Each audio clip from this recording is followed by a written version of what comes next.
Capítulo 18. Muitos os chamados, poucos os escolhidos. Parábola do festim das bodas.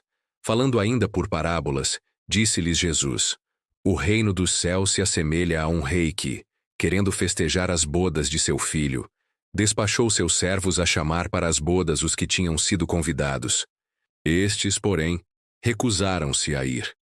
O rei despachou outros servos com ordem de dizer da sua parte aos convidados: Preparei o meu jantar, mandei matar os meus bois e todos os meus cevados. Tudo está pronto, vinde às bodas. Eles, porém, sem se incomodarem com isso, lá se foram.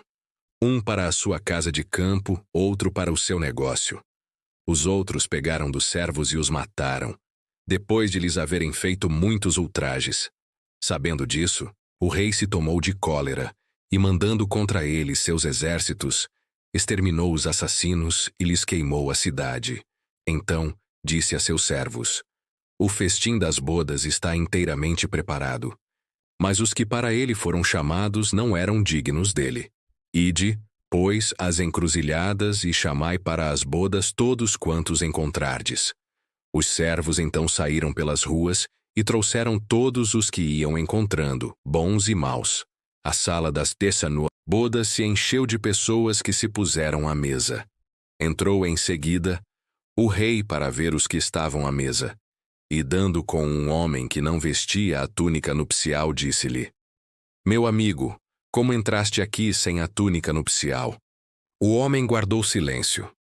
Então disse o rei à sua gente: Atai-lhe as mãos e os pés e lançai-o nas trevas exteriores. Aí é que haverá prantos e ranger de dentes, porquanto muitos há chamados, mas poucos escolhidos. Mateus 22, 1-14. O incrédulo sorri a esta parábola que lhe parece de pueril ingenuidade, por não compreender que se possa opor tanta dificuldade para assistir a um festim, e ainda menos que convidados levem a resistência a ponto de massacrarem os enviados do dono da casa. As parábolas, diz ele, o incrédulo, são sem dúvida imagens, mas ainda assim, mister se torna que não ultrapassem os limites do verossímil. Outro tanto pode ser dito de todas as alegorias, das mais engenhosas fábulas, se não lhes forem tirados os respectivos envoltórios, para ser achado o sentido oculto. Jesus compunha as suas com os hábitos mais vulgares da vida, e as adaptava aos costumes e ao caráter do povo a quem falava. A maioria delas tinha por objeto fazer penetrar nas massas populares a ideia da vida espiritual, parecendo muitas ininteligíveis quanto ao sentido, apenas por não se colocarem neste ponto de vista os que as interpretam. Na de que tratamos, Jesus compara o reino dos céus, onde tudo é alegria e ventura, a um festim. Falando dos primeiros convidados, alude aos hebreus que foram os primeiros chamados por Deus ao conhecimento da sua lei. Os enviados do rei são os profetas que os vinham exortar a seguir a trilha da verdadeira felicidade. Suas palavras, porém, quase não eram escutadas. Suas advertências eram desprezadas. Muitos foram mesmo massacrados, como os servos da parábola. Os convidados que se escusam, pretextando terem de ir cuidar de seus campos e de seus negócios, simbolizam as pessoas mundanas que, absorvidas pelas coisas terrenas, se conservam indiferentes às coisas celestes. Era crença comum aos judeus de então que a nação deles tinha de alcançar supremacia sobre todas as outras. Deus, com efeito, não prometera a Abraão que a sua posteridade cobriria toda a terra.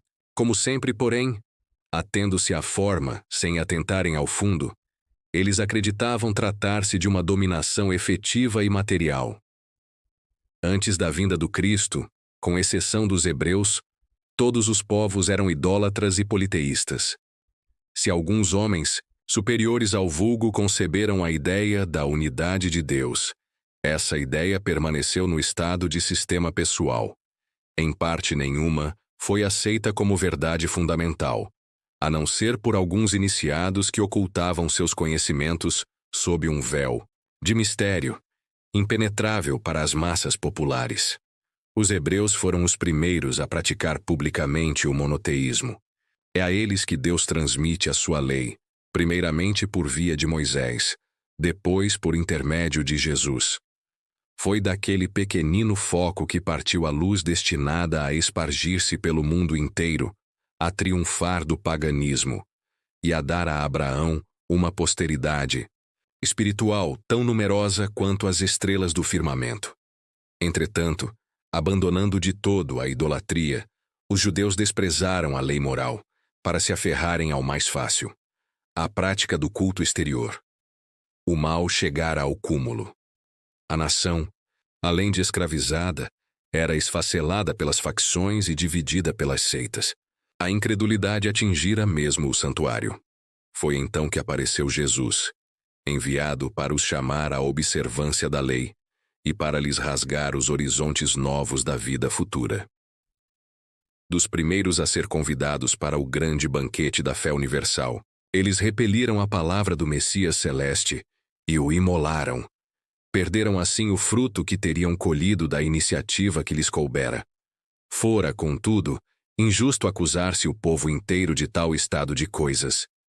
A responsabilidade tocava principalmente aos fariseus e saduceus, que sacrificaram a nação por efeito do orgulho e do fanatismo de uns e pela incredulidade dos outros.